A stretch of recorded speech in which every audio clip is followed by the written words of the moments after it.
Starting from the 3rd of September, Antidote, the musical, returns to Johannesburg on a national tour. 10 years since its first staging, the legal drama turned musical opens its tour at the Wits Theatre for 5 consecutive shows. The musical features a 5-piece live band, and its story challenges of purpose, of imprisonment, begging the question as to whether they are successful correctional facilities to the state or have they rather become gangster havens for more crimes. Now, to share more on this production, we're joined in studio by Kodi Xulu. Good morning. Welcome to Morning Live. For somebody who may not know, tell us a little bit about this production. You know, where was it born?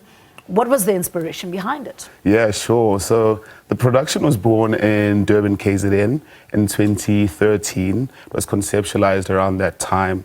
And it looks at the South African crime rate.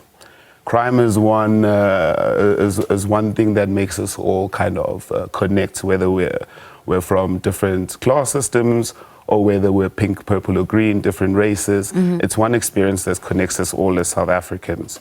So we took a few stories of convicts who were imprisoned in the South African system. Some were imprisoned in 1984 by the old system. And we brought life to these stories and created a musical out of these stories. Now, you might understand the South African incarceration system is quite a tricky one because we inherited it from an apartheid system. So it's already set up for a lot of people who look like me to fail. So this play questions what really the real antidote for an ill society is, you know, and who the real criminal is. Are we criminals for being perpetuating the crime? Or did we already inherit a system that is criminal within itself, you know, that keeps a specific group of people or a specific group of people oppressed or marginalized?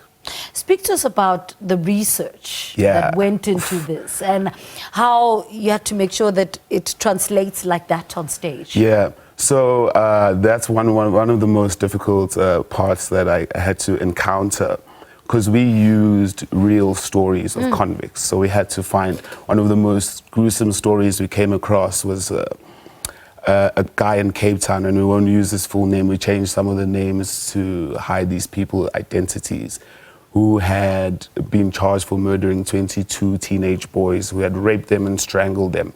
And this person was charged about 4 life imprisonments, only to find out that they had charged the wrong person. You know, and then we look at how does society work around those certain things? How do we, what is the antidote for an ill society, you know? So the play allows for the audience member to take action and on the on-stage action by becoming jury members who then make decisions on these convict stories. You know? That is so interesting. And how did you then it become a musical? Yeah. You know, it's one thing for a production, you're writing it and you expect, you know, you have these actors but then you turn it into a musical, which as if you're not challenged enough, let's add on to what we have. That's a great question. It was a legal drama that just had prison music. And we took it to Johannesburg in 2016, and it was seen by one of my mentors, and he said, why don't you have, this is lovely music, prison songs. Why don't we add a band in this? And then it became something completely different. Once some of the people had seen it at Wits Theatre, it was funded 250,000 Rand by Black Market Media. We then incorporated a live band on stage and turned it into a full-fledged musical with choreography and some interesting scenes that people had not seen before. Yeah.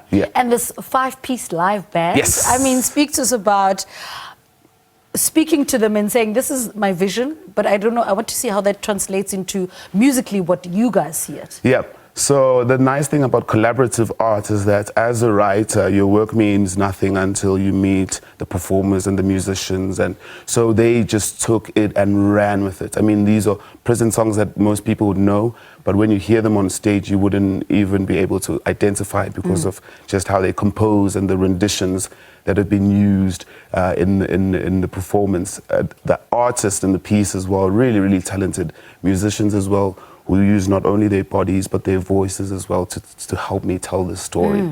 So I'm really, really thankful to the performers and the musicians in the piece. I want to talk about the title. Yes.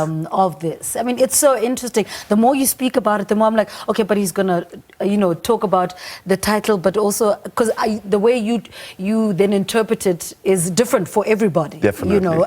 Poison. It could be the poison that people, when you get to prison, the crime could be a poison.